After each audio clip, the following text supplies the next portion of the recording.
This series is made possible in part by a grant from IMS, Interdisciplinary Metropolitan Systems, Incorporated. The following program is from NET.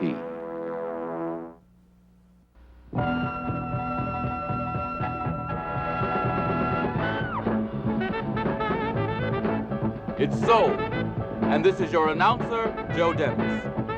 And tonight on Soul, a conversation between James Baldwin and Nikki Giovanni. And now, here to introduce the program is the producer of Soul, Ellis Hazlett.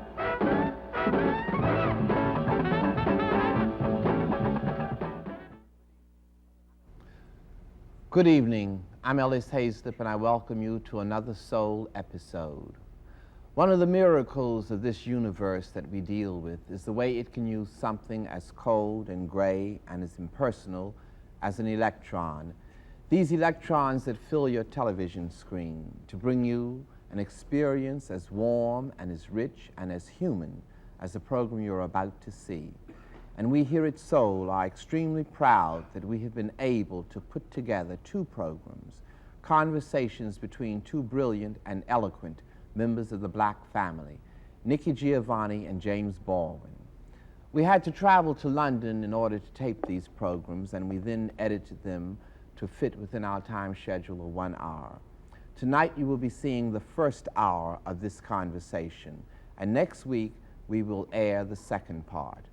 Mr. Baldwin, who is now living abroad, is the author of Going to Meet the Man, Tell Me How Long the Train's Been Gone, The Fire Next Time, Another Country, Nobody Knows My Name, Giovanni's Room, Notes of a Native Son, Go Tell It on the Mountain, and A Rap on Race with Margaret Mead.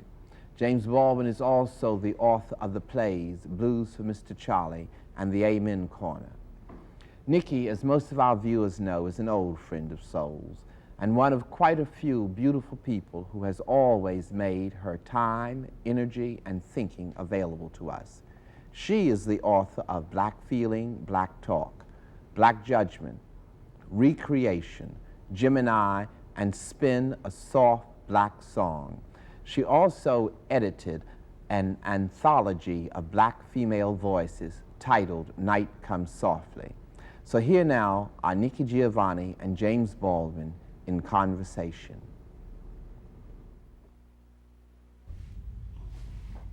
Jimmy, I'm really curious. Why did you move to Europe?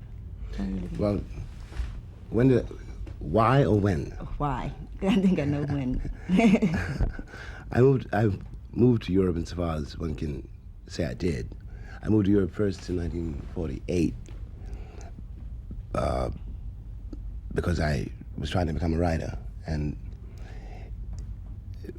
couldn't find in my surroundings, in my country, a certain stamina, a certain corroboration that I needed. For example, no one ever told me that Alexander Dumas was a mulatto, and no one had told me that Pushkin was black. And as far as I knew when I was very, very young, there had never been anything, as far as my father knew, which is much more important, there had never been anything called a black writer. You know. I can dig it. There still isn't. So when I was 24, I split. I came to Paris and worked and went home in 57 and worked and stayed and was based in New York, really, in and out, because work is on the one hand making speeches and on the other hand trying to write, you know. And I never was able to write in New York. So I would go out and do my work and come back and do my work, if you see what I mean. Yeah, I understand. And that all ended in a way, or something else began, after Martin Luther King was murdered. And I spent a long time in limbo. And at the moment I'm based in the south of France, but there isn't any way ever to leave America. You know, I would be a fool to think that there was someplace I could go where I wouldn't carry myself with me, or there was some way for me to live if I pretended I didn't have the responsibilities which in fact I do have. Mm-hmm. So I'm, in a way, just living, I'm a cat trying to make it in the world, because I'm condemned to live in the world. Condemned? Condemned in the sense that And then in the sense of when you're young and also when you're old, you would rather, have around you, the expected things, to know where everything is, And it's a little difficult, but it's very valuable to be forced to move from one place to another and deal with another set of situations all of the time, and to accept that this is going to be, it is, your life, and to use it, It means you, in a sense, become neither white nor black, and you learn a great deal about, you're forced to learn a great deal about the history out of which all these words and conceptions and flags and martyrdoms Right. come. Yeah.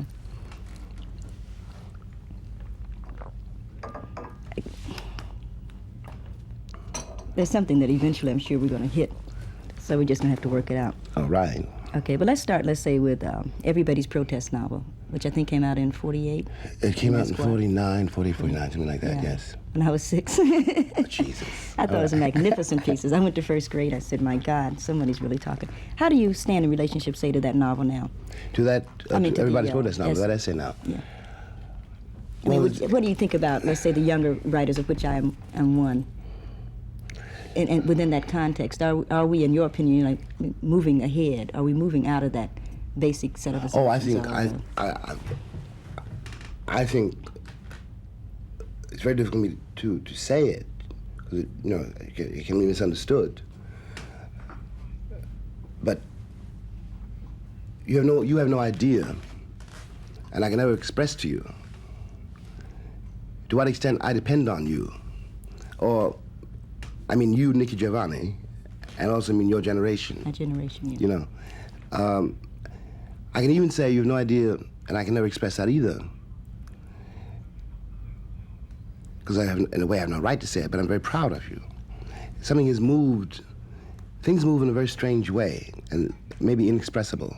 Mm-hmm. If I wrote that essay today, for example, I would be writing a very different essay out of a very different kind of problem. Mm-hmm. I think that without quite realizing it, and no matter what our hang-ups are as of this very moment, the hang-up of my generation or the hang-up of your generation, and the terrible situation in which all of us find ourselves, one thing has changed, and that is the attitude that black people have toward themselves. Now, within that change, I don't want to be romantic about it, a great deal of confusion and incoherence, will go on for a very long time, Very, very, very long time. But that was inevitable.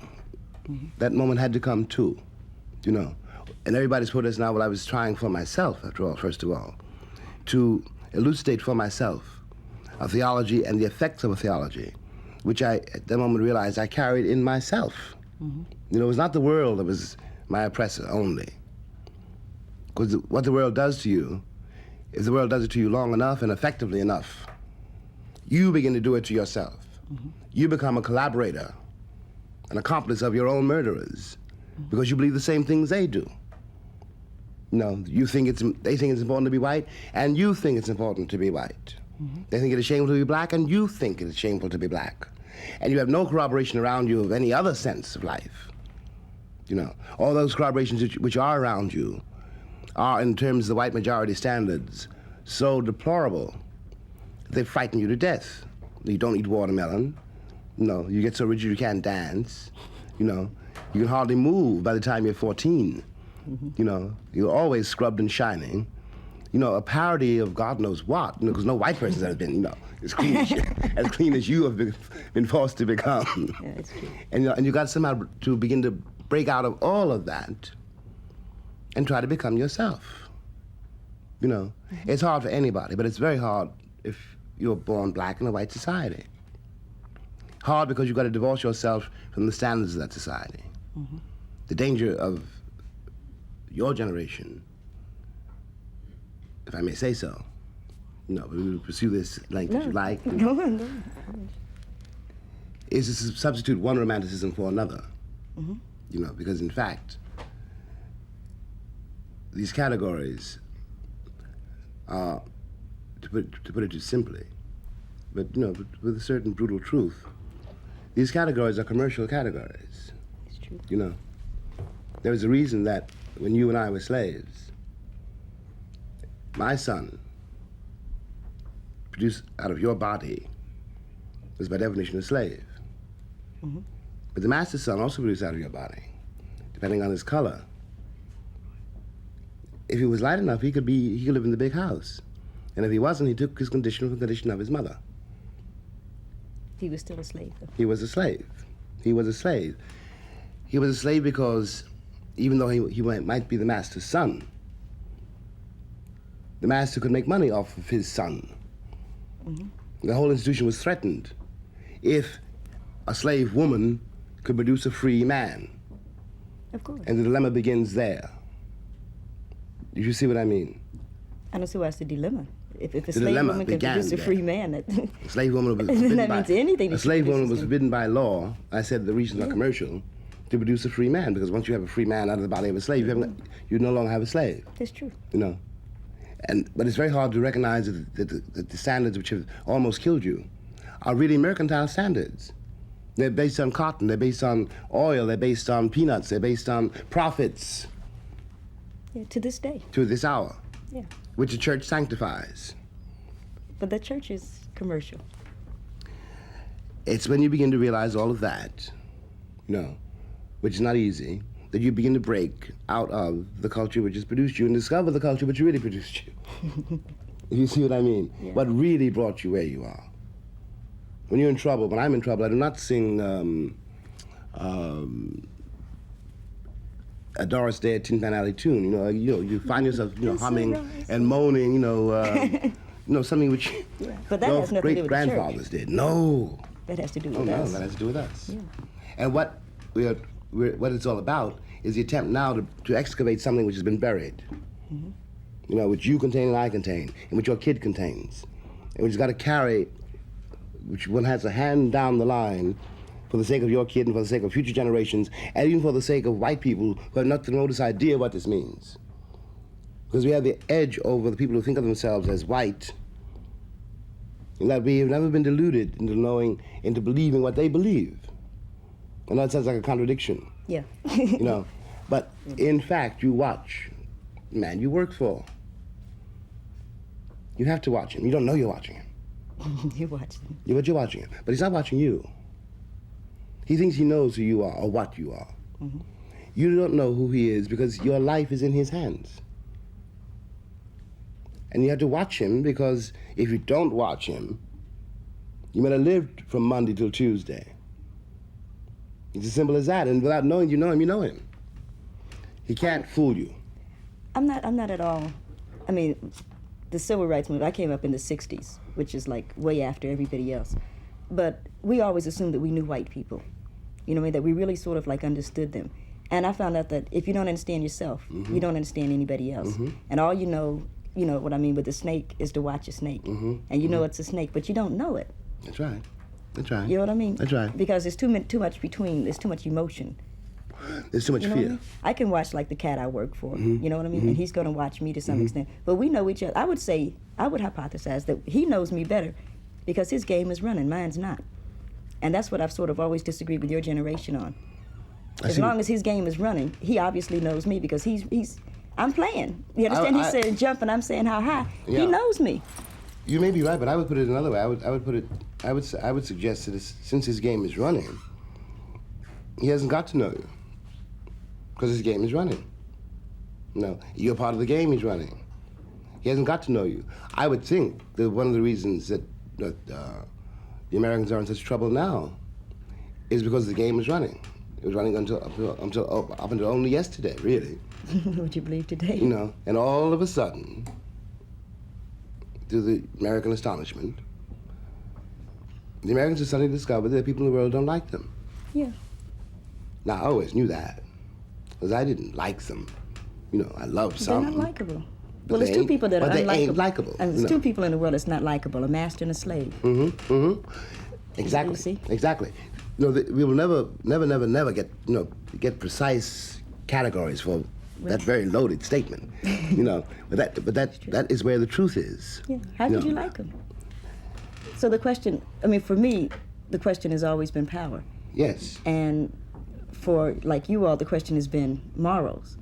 You know, I never wanted to be the most moral person in the world. I agree. I know. I would sell my soul. You know what I mean? What does it profit a man to gain the world and lose his soul? The world. You know what I mean? The world. That's what it profits. I know. So you take the soul. You know, the people sing that spiritual. Take the world, but give me Jesus. Yes, Y'all can yes, have Jesus. yes. Give me the world. You know, even though it's losing 25% of its energy every 100 years or something ridiculous. Oh, please, don't believe don't believe everything you hear. No, but I'm saying that's not my concern, you know? I know. Even though it's polluted, ugly, dirty, give it to me. Speaking... Or or I will take it or not. But speaking, I agree with you. I agree with you.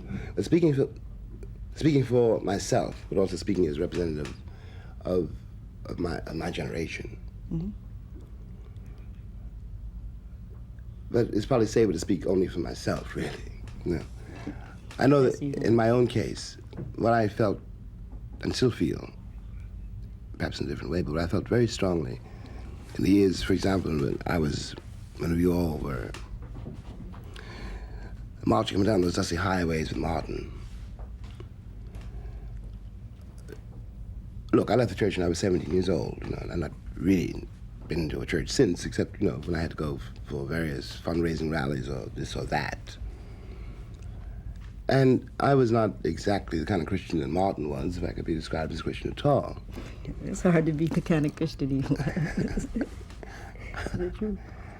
But I liked him. I loved him, in fact. And I knew that something was happening through him.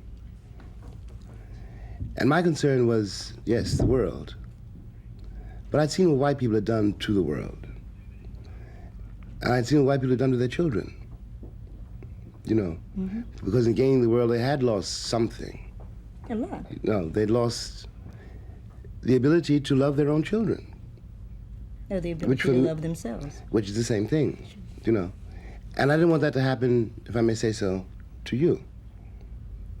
It was not a matter of morals so much as a matter of being forced, in my own case, to keep suggesting that though it was indeed, you know, a matter of power without, the word morals is misleading. Power without some sense of oneself is simply another kind of sterility.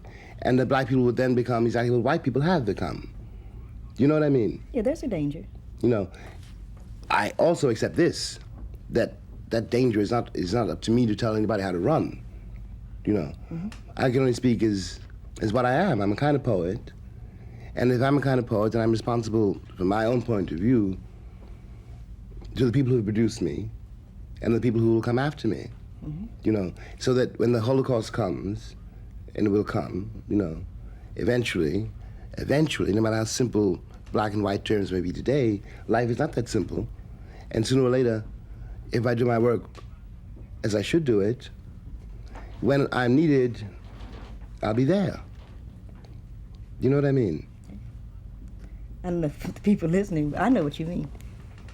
Because I think the most important thing for any of us is when what comes, or when what we know will come comes, that we have the strength to say, yeah, it came. That's right, it came. You know, It came. and I'm going to stay in my apartment on 94th and you'll be in Nice, but we'll say, yeah. And we'll also be able to ride out the storm, but what is more important is not so much riding out of the storm for you, Nikki, and me, Jimmy, you know. But in my mind's eye, there's always that kid. He's going to be here when you're gone. Oh, yeah. You know, Hopefully. and when I am long gone. And from my point of view, it is about the children. It is about the children. We have to give the children something, which in a way was after all given to us, though we had to learn how to translate it. Because your kid will be moving in a very different world than the one in which I grew up, which you won't know anything about at all, or the world in which you grew up, which will be remote for him, and yet he comes out of it and has got to carry it much further than you or I will be able to carry it. He's got to have respect for it, but not be trapped by it. Precisely. You have to both give it to him and liberate him from it. Yes. You know. And I think that kind of thing has been lacking. Like, I think one of the nicest things that we created almost as a generation, and it wasn't us because Martin Delany and those people were way before us, but just the fact that we could say, hey, I don't like white people. It's a great liberation. It was a beginning of course, Yeah. being able to like them. Exactly. You know, Exactly. which of course it upsets them, but that's their problem. Yeah, but their problem really is a kind of we were talking earlier before the show began about the kind of incomprehension on somebody's face. And you're trying to describe what is to you a very simple situation. Right. You know, like people don't like going to jail.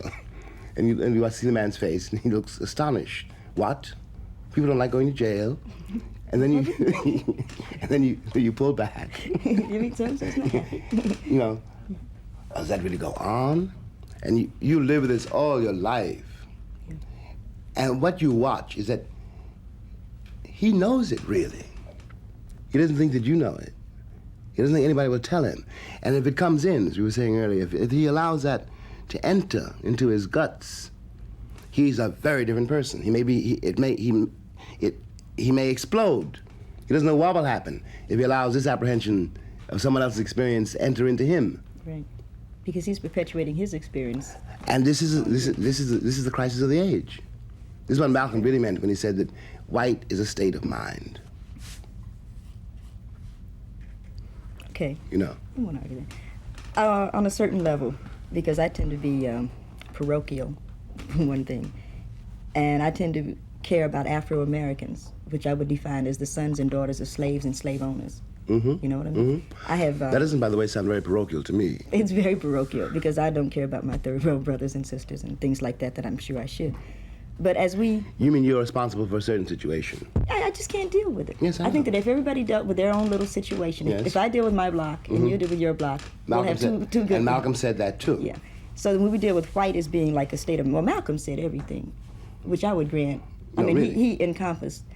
But as we begin to try to deal, you know what I mean, with the world, we find that a lot of things break down. And we find that frequently a white face goes with a white mind. Mm-hmm. Occasionally, a black face goes with a white mind. Mm-hmm. Very seldom, a white face will have a black mind. But we find the frequent situation is a white face has a white mind. Yeah, but You know what I mean? No, So for the few no, I mistakes agree. that you would make, it's unfortunate. No, I know. You know, I wouldn't. to me, it's unfortunate. I wouldn't argue that at all. Yeah. No, I wouldn't argue that at all. No, it doesn't make any difference to me. As I said once somewhere, you know, that a cop is a cop. Well, cops No. are white. And you know, and he may be a very nice man, but I haven't got the time to figure that out. You know, all I know is he's got a You really uniform don't. and a gun. You know, and I have to relate to him that way. You know, You really that's do. the only way to relate to him at all. Because one of us is going, one of us may have to die. One of us, you know, in New York, there's a big campaign going on to humanize the policeman, and they have billboards upstate, and they have a picture of a big cop bending over this little blonde girl, and the sign say, and some people call him Pig. And I wanted to buy a billboard. I told a friend of mine, I want to buy a billboard and show this big cop and this 14-year-old kid with 30 bullets in him, and saying some people call him Peacemaker. You know? You ought to do one thing. One thing Lorraine Hansberry said, get this photograph. When we had that famous meeting with Bobby Kennedy, Lorraine said to Bobby, who was also dead, Everybody's dead. you know, Lorraine said to Bobby, in answer to something about black manhood, Jerome Smith had been talking about black men. And Lorraine said she wasn't worried about black men because they'd done very well, all things considered. She was very proud of them. But she told Bobby, she said, I'm very upset about the state of that civilization which produced that photograph of that white cop in Birmingham standing on that black woman's neck. Yeah. You know. Yeah. What does that say for white manhood? But again, that's a moral position. Well, If you follow what I mean by yeah, moral. I do. That means that we're on top of the situation by being on bottom. And many of us I'm not would quite like that to see it the other way around. I'm not quite that romantic, or even if you want to use the word moral, quite that moral. I simply know, I think I know. You know, look, I'm not a financier. You know, I'm not a banker. I'm not a practical man, so to speak. You know, I'm what I am, and I know the choices I've had to make in my own life to be able to shave in the morning, to look myself in the face in the morning. Now, I'm not so moral as to sit here and say that if somebody had a gun pointed at my brother's head, that I would pray for him. You know, I'm not about to tell you, you know, that Excuse me. That I'm lighting candles every day and every night for the soul of J. Edgar Hoover. You know, Yeah. on one level, I'm not moral at all. I don't care what happens to Hoover and all his tribe. At all. But I do care what happens to you. You know. Mm-hmm. And if I am moral, which I don't really think I am, but no, it's a word you keep bringing up. I can't find another word for Yeah, it. I know. But the relationship between morality and power is a very subtle one. You know, because power, ultimately, with no morality, is not any longer power. You cannot call Spain a powerful nation. You can't call Franco a powerful man. He's got a whole nation in jail, but that's not power. No, You know what I mean? exactly. You know, His game isn't running. precisely. Now, when our game starts running, and after all, baby, we have survived the roughest game in the history of the world. Yeah. You know, we really have. No matter what we say against ourselves, you know, no matter what our limits and hang-ups think we're are, cool. you know, we have come through something, you know. And if we can get this far, we can get further. You know, and we got this far by means which no one understands, including you and me. We're only beginning to apprehend it, and you're a poet precisely because you are beginning to apprehend it and put it into a form, you know, which will be useful for your kid and his kid, you know, and for the world. Because we're not obliged to accept the world's definitions. Just because white people say they're white, we're not obliged to believe it. You know, Like it's, just because the Pope says he's a Christian, we're not obliged to believe it.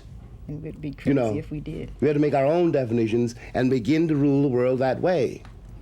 Because kids, white and black, cannot use what they have been given. You know, And they're rejecting it. they're rejecting it. Nobody wants to become the president of Pan Am, or the governor of California, or Spiro Agnew. The kids want to live, Yeah. you know.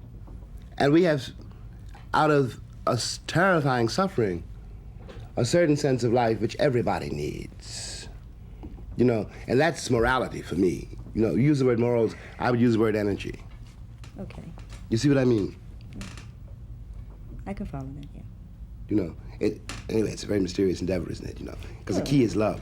I was gonna say it's hard to figure out black people, and that's no, really. I mean, you know, because I know. it's very hard because you say, let's say somebody like you've been out of the church for a long time. Okay, I grew up, of course, in a Baptist church, and I really dig the church. I do I think too. it's a very cool. I do too. I can't dig the theology, but the music and the energies of the church. Yes. But then I went to the New York Community Choir had its anniversary recently, its first anniversary, and I went up to an AME Zion church, as a matter of fact, and some lady was singing, "Yes, Jesus Loves Me," and people started shouting. You know what I mean? Yes, Jesus. Yeah. People were shouting, and it hit me as I was sitting there. My God, as a so-called black militant, I have nothing stronger to offer than Jesus. Yeah, Can you but you dig see, but you, baby, And that was it blew. As a matter of fact, What in church, we- you said, "Ain't that a bitch?" As I was testifying, ain't that? It blew my mind. baby, what we did with Jesus was not supposed to happen. You know, I at can all. believe that. No. Yeah. We took that cat over We did. and made him ours. He has nothing whatever to do with that white Jesus in Montgomery, Alabama, in that white church. We did something else with him. We made him ours. Some in us knew that he was always really a nigger, because, you know, Swedes don't come from Israel. You know, you had to be fairly dark. Well, white people really deal more with God, and black people more with Jesus. No, they don't even deal with God. You know, they don't deal with God. They deal with God. For them seems to be some metaphor for purity and for safety. You know, the whole heart of the Christian legend has always been, in some sense, impressing as being, you know, really obscene, and it's the key to all the dirty jokes which come afterwards. You know, can you imagine what would happen to you, Nikki? I'm married to you. I go out to work. I come home. And you say to me, "Baby, you know what happened today?" I said, "No, what happened?" "Well, you know, the Holy Ghost came by." "Oh, he did he?" And Joe, no. The Holy Ghost whispered in my ear, and I'm pregnant. Now,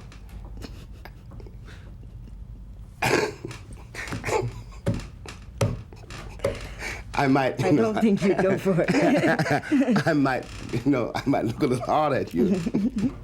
If I were really vulnerable, I might try to find that cat, the holy who? The holy who? The Holy Ghost. This has been believed by millions of people Yeah, they who really lived do. and died by it for 2,000 years. And when you attack it, you're accused of being blasphemous. I think the legend itself is a blasphemy. Yeah. What is wrong with a man and a woman sleeping together, making love to each other, and having a baby like everybody else? It's true. It's not only. Why has the Son of God got to be born immaculately? Aren't we all the sons of God? That's a blasphemy. But we're not all the sons of God. Well, it depends on what you mean by God. Depends on who's doing it. I've claimed him as my father.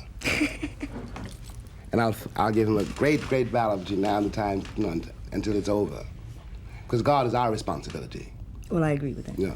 You know, a lot of people don't realize, they think that we are God's responsibility. No. But it's one of him and what, 30 million of us. That's right. And God's only hope is us. It's true. No. If we don't make it, he ain't gonna make it either. He'd be in bed. Yeah, now people are funny about sex, which I never understood. Well, they're Except terrified when of it it. comes up. Same way the people are. It's not about sex either. It's not about sex. Sex is not really the problem. Love is the problem. When you're a kid, when you're a 16-year-old boy, 15-year-old boy, what does he want really? He wants release. 15-year-old girl. Yes, and there's nothing yet at that moment yet to do really with love, because love is something which comes much later, really. A kid loves you in a certain way because he needs you. Mm-hmm. But later on, when you're a man or a woman, it has to be much more reciprocal. You love somebody because you need each other. Right. But one's not capable of this idea, when you're 12, 13, 14, 15, 16, when everything is sexual and everything is being discovered. Mm-hmm. That's why so many of our kids turn into junkies, which we won't go into at the moment. Hey, but let's come back. We'll come back to it, But the great question is not that. The great question is, you see, if it seems to me that the black male, situation of the black male is in microcosm, the situation of the Christian world. The price of being a black man in America. God bless you. I'm sorry. It's all right. It's the weather. The price you had to pay, the price you're expected to pay, and which you have to outwit, is your sex. No, a black man is forbidden by definition, since he's black, to assume the roles, the burdens, the duties, and the joys of being a man. In the same way that my child produced in your body did not belong to me, but to the master. He could be sold at any moment. Okay. You know what I mean? I can follow that. And this erodes a man's sexuality. When you erode a man's sexuality, you destroy his possibility to love anybody. Though sex and love are not the same thing, if the man's sexuality is gone, then his possibility, his hope of loving is also gone. He has no way to express. He has limited ways to express. He has absolutely no floor on which to dance, no room in which to move, no way to get from one day to the next. Because to make love to you is not the same thing as taking you. Mm-hmm. And it's a journey which most people have got to make with each other. But why do black men? Why do we allow this to happen? Look,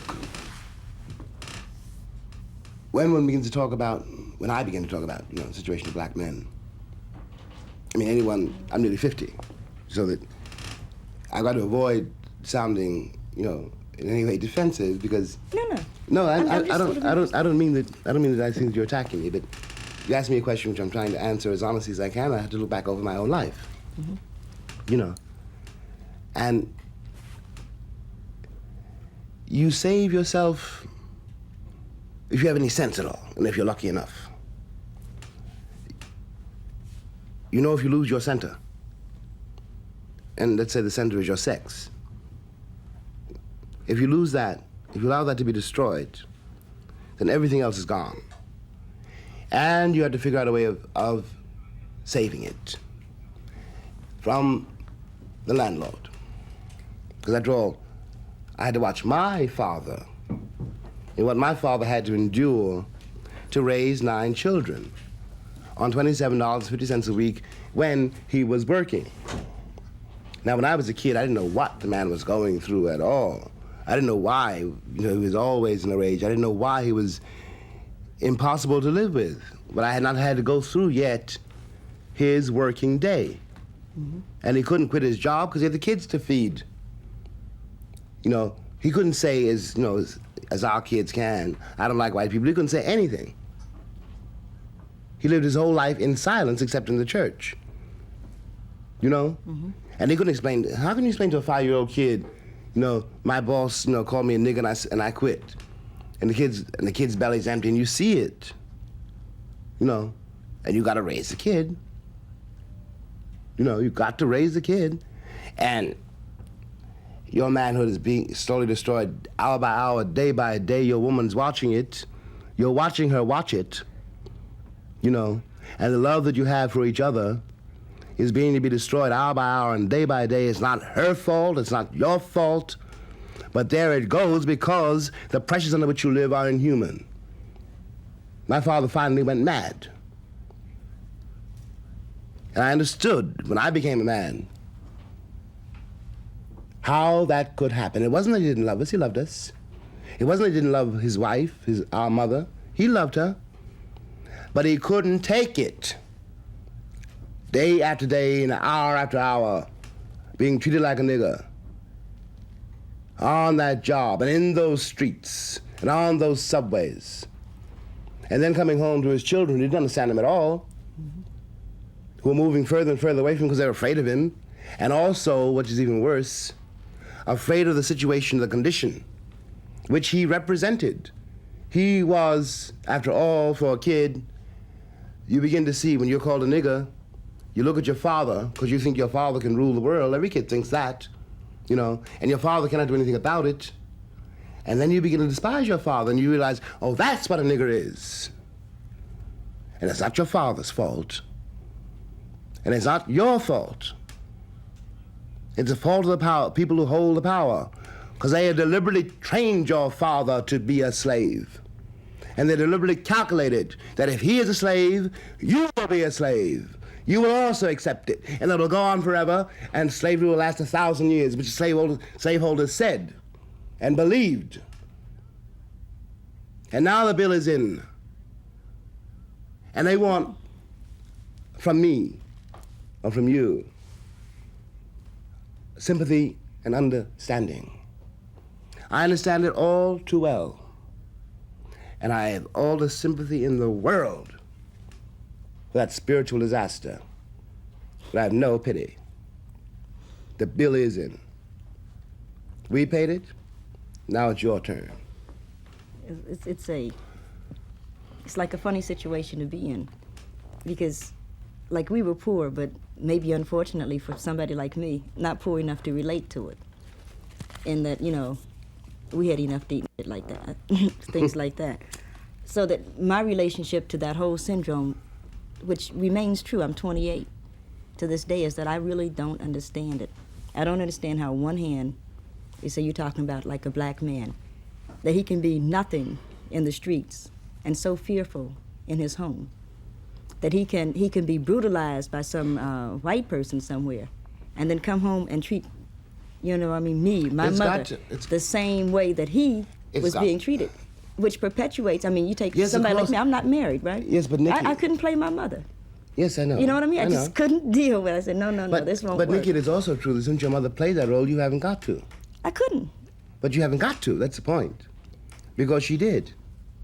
But her mother did. Yes, you know what I mean? Yes, but that's how we got here.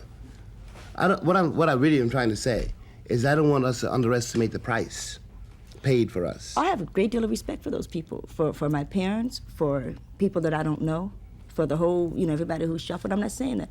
I'm just saying that it's a phenomenon to me how you could be mistreated and then come home and mistreat someone the same way in order Well, first of all, Nikki, you say mistreated, or I say mistreated. No. But in the mind of the person who is doing it, he's not mistreating you. Well, I'm not dealing with that. Well, I'm not going to even, I mean, let's not for a minute. Let's say in the mind of, let's say your father, who is just an example, or the mind of my father, you know what I mean? He is being mistreated. I'm not going to deal with the cracker that's mistreating him. I'm going to deal with him. He knows that he is not being treated with the respect due him as a person, as a black man. Okay. In order to like get that together, when he comes into that house, he begins to like brutalize my mother, for example. You see what I mean? Which becomes like a phenomenon to me, because I don't like white people and I'm afraid of black men, right? If you could follow what I'm saying without anybody writing a letter and saying sister, you know what I mean? Yeah, but you can. Okay, so what do you do? Listen, you have to. I think what you have. It's a cycle. Of course it is, but you see, this is one of the reasons I don't protest, but try to make clear that the words white and black don't mean anything. You know, a man comes home. You know, he is in a situation which he cannot control. He is a human being. It's got to come out somewhere. A poor Puerto Rican several years ago, for example, it's alleged. But I can see if this happened, why it happened. Cat came home and the 3-month-old baby was screaming, and you know, as babies do. And he killed it. He didn't mean to kill it. He picked it up and threw it against the wall. Yeah, I read about He didn't mean to kill it. It wasn't that. I understand, you know, because I've been there. I know something about that. I don't know if it happens to a woman, but it happens to a man. You cannot do anything. They got you. They got you. They got you by the throat and by the balls. And of course it comes out. It comes out where would it come out? It comes out in the person closest to you. I was going to say that's so wrong, because what you perpetuate... Nikki, it may be wrong. I hate to use those kind of terms. But Nikki, it may be wrong. Of course it's wrong. But we're dealing with human beings. You know, one cannot be romantic about human nature. One cannot be romantic about one's own nature. That's not fair. I don't think that I'm romantic, but... No, I don't mean that you are. I have seen how the community, and even today in 1971, even today there are divisions based on those same kind of problems. That's right. So that the black men say, in order for me to be a man, you walk 10 paces behind me. You know what I mean? Yeah, well... It means nothing. I can walk 10 paces behind a dog. It means nothing to me. But if that's what he needs, I'll never get far enough behind him for him to be a man. You know what I mean? Look, I'll never walk that slowly. Look, Nikki, if at the very great risk of seeming to pull rank. No. You know. Full rank. You know I'm not. Go on. I'm not. No. But I don't mean that. But No. What I do mean is that a great many things which seem, if I may say so, new to you are not new to me. Okay. Do you know what I mean? Yeah. So I can say then, okay, I see what the cat's doing. I know how long, I can tell you almost exactly how long he will do it. You know, I know that a great deal of what passes for black militancy right now is nothing but a fashion. You know, At best. You know, at best. Something will rest, something will remain. What is important about it is not the details, not the given, you know, people, you know, or the given so-called leaders or any of that jazz, you know. What is important is the impulse out of which it has come, the ferment out of which it has come, which it reveals too, and what's valuable in it will remain, and the rest will go. Yeah, but what's... you know what I mean? Yeah, but again, what's sort of sad to me is that the same syndrome that, say, our fathers set up, coming from many, you know what I mean? My father is your age. And the same syndromes that they set up, well, you know, he's a little bit older, 55. But the same... A little bit older, 55. Thank you, baby. Well, 7 years older. The same syndromes which is being set up, is being perpetuated, is that once again, the black man is becoming the figure to slide away from. You know what I mean? That once again, the black man is the figure that you say, well, I can't handle that. And if you visit with the states, or you know, you talk to people enough, you'll see that same syndrome. You know, the little guys that are standing around crossing their arms, and they're not lovable. They're not giving any love. They could give a damn about me. You know what I mean? And that's unfortunate, because I need love. Yes, but sweetheart, what you're saying is very, very serious. I'm not in the least denying it, because you're perfectly right. But the only way we can get through it, I think, and it's demanding a great deal of you, but one's got no choice but to demand a great deal of you, is that you understand. Look, let us say I'm King Oliver, All right. right? And I'm a pretty good musician. A very good musician. And somebody called, let us say, Bing Crosby. You know, who couldn't carry a tune from here to here, right? Right. White Christmas. Right? It's true. Now I watch this little white boy become a millionaire. Become a millionaire. Many times over. I can't get a job. You know, and time goes on. You get older. You get more weary. And since you cannot get a job, your morale begins to be destroyed, and the body begins to fail you. Your death approaches. All because, being a man, you've never been able to execute what a man ought to be able to do. And this is not for anything that you have done or not done by some arbitrary sentence. How in the world, if I can't get a job, if I can't even get my axe out of the pawn shop, if I can't even get money to get on the subway, how am I going to love anybody except in such an awful pain and rage that nobody could bear it? I'm not trying to defend it, I'm trying to make you see it. Yeah. You see what I mean? I do, but because maybe I'm hopeful, or because I've structured my life in a way that I won't... I don't, by the way, think that what I'm describing is any longer true for your generation. I don't mean that. But I see the same, what I keep saying is that I see the same syndromes in the same guys that I have to deal with now. Yes, but my dear, what you have to see is also, you got to, look, think about the kid. Think about the kid. You know, what you're going through is one thing, and I'm not trying to minimize it. I'm not trying to minimize. It's not the worst thing in the world. I'm not trying to. I don't even mean you personally. Yeah, I know. The generation. It's not. Yes, I don't mean. No, I don't mean you, Nikki, exactly. No, I hope that nobody. No. I'm not talking about me that much. I know. But what I do mean is that simply assume for the moment. The kid is a useful metaphor because it carries you past one moment Into the next. into another moment. Because no matter what happens to me or to you, one's responsibility is somewhere else. So it's a terrible Tuesday and a wretched Friday. But, you know, the kid don't know that. And then you begin to see that what looked so awful on Wednesday or on Friday, or is so awful, is awful, but it's not eternal. You can get through it. Hopefully. And when you get through it, you can understand it. Okay. We're not like in disagreement. What I'm trying to maybe get you to relate to is that, and I lay it on black men because I'm a black woman. You have every sure right to. I'm sure it's that arbitrary. No, you have every right to.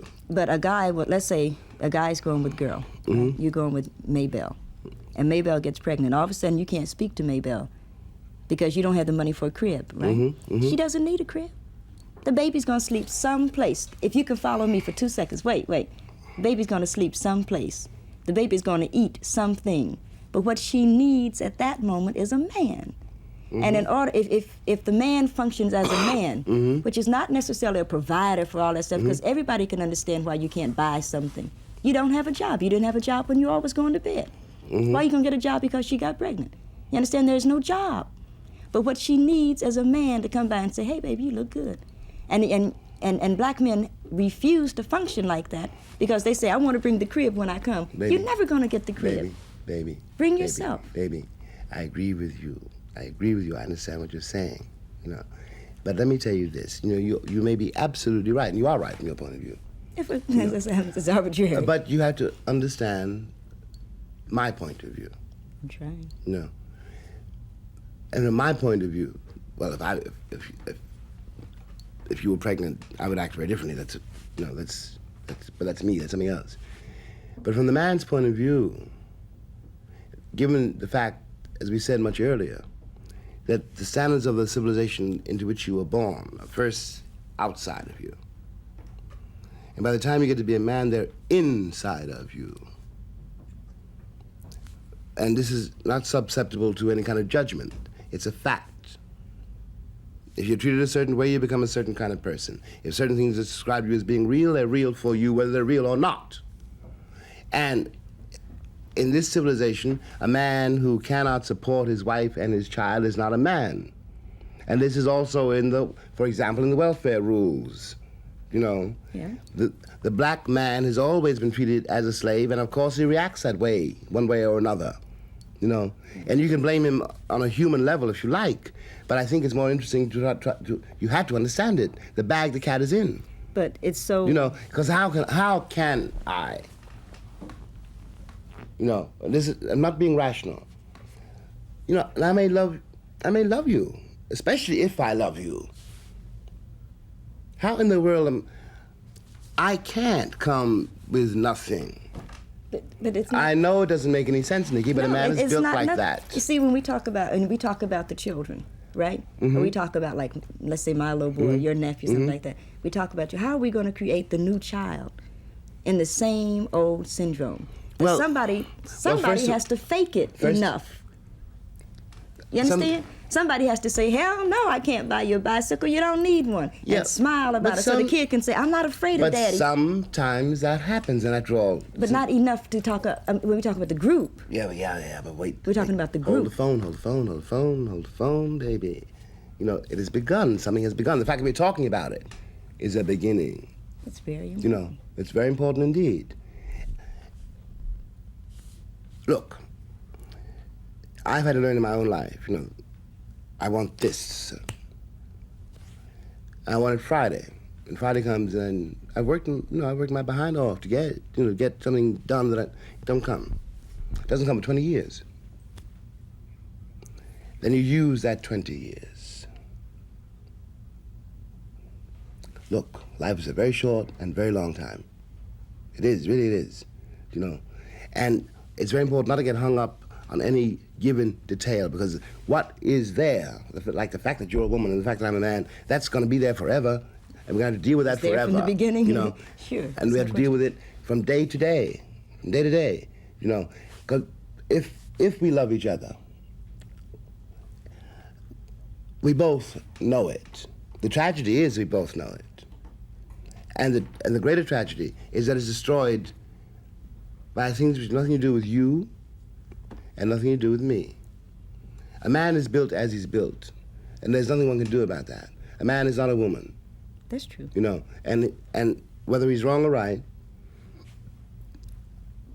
look, if we're living in the same house, you're my wife or my woman, I had to be responsible for that house.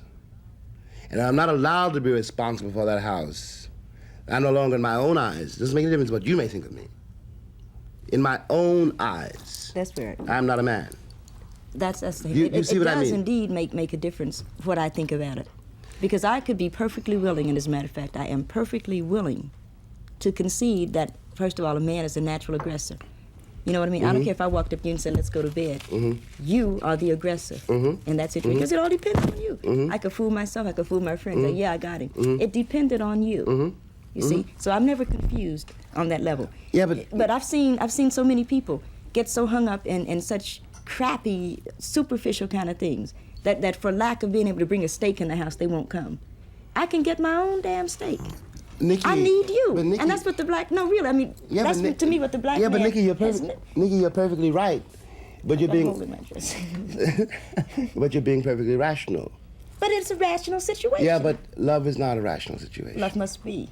It must be rational. Because this irrationality that we have does Look, when I not was work. 20 It destroys people. I quite agree with you, but this is something we have to confront. When I was 22, I was about to get married, and for several reasons, I threw my wedding rings in the river, and that was when I split. You know, decided I would leave. I didn't get married partly because partly because I had no future. It's very, very important. You had You no know, future. I had no Right, future. sure. No, you got to go back to where I was. Yeah, 22. You know, Okay. I had no future. I couldn't keep a job, you know, because I couldn't stand the people I was working for, and nobody could call me a nigger. And since I was small, you know, Yeah, little man. you know, so I split, you know. Now, I love that girl, and I wanted children, but I already had 8, and they were all starving. Yeah. And from my point of view, it would have been an act of the most criminal irresponsibility to bring another mouth into the world which I could not feed. Yeah, but you see, those weren't your children. Those were your father's children. My father was dead. That's not the And point. as far as they knew then, That's not what one cannot, and I'm not I'm knocking not- your I'm- life, you know I'm what I not- mean? I'm 'Cause I not- could, but one cannot be responsible for what one has I not said produced. we are not being rational. But I said we must. I mean, that's No. my quarrel with No, the no, world. no. We My- must my- become rational. Those are my brothers and sisters. They were your brothers rational or and not, sisters, they were but they were starving. your father's children But they- and your mother's children. That was my father's responsibility. As far as I was concerned, they belonged to me. Do you know what your life, and I'm saying it like that. You know what I mean? I'm trying to. Do you know what your life looks like, though? And this is what's happening also today. It looks like a black man can't make it with a black woman. If somebody looks at the two of us, man, we're the weirdest looking people on earth because you went your way and I went my way, which is saying the same thing, and that's sort of a shame to But say Nikki, that I but can't Nikki, have a black man but standing with me, Nikki. and you can't have a black woman because we wouldn't be who we are if we had, and that's a fact. But Nikki, we are here. We met. Oh, you and I met. Yes. But I'm talking about for the statement, man. You're looking like a Huey Newton. Yeah. He can't make it with a black. Who could be his woman? We don't know. Oh, it's such a shame. We don't know that much about the man. We know what the image. Yeah, but we know what the but you- what we've seen. Let us forget the image. We don't know anything at all about the man. We know a little bit. Let us assume we don't. Okay, let us assume we don't. No. If, insofar as it's true, if it's true, that Huey, for example, cannot make it with a black woman, I don't know that that's true. I don't know that it's true. I'm saying No. that to date. That is part of the trap, to make one believe that. I don't believe that myself, you know. It's part of a societal illusion which you're expected to believe, so that you can react to it and be distracted from the main point, which is one's relationship to each other.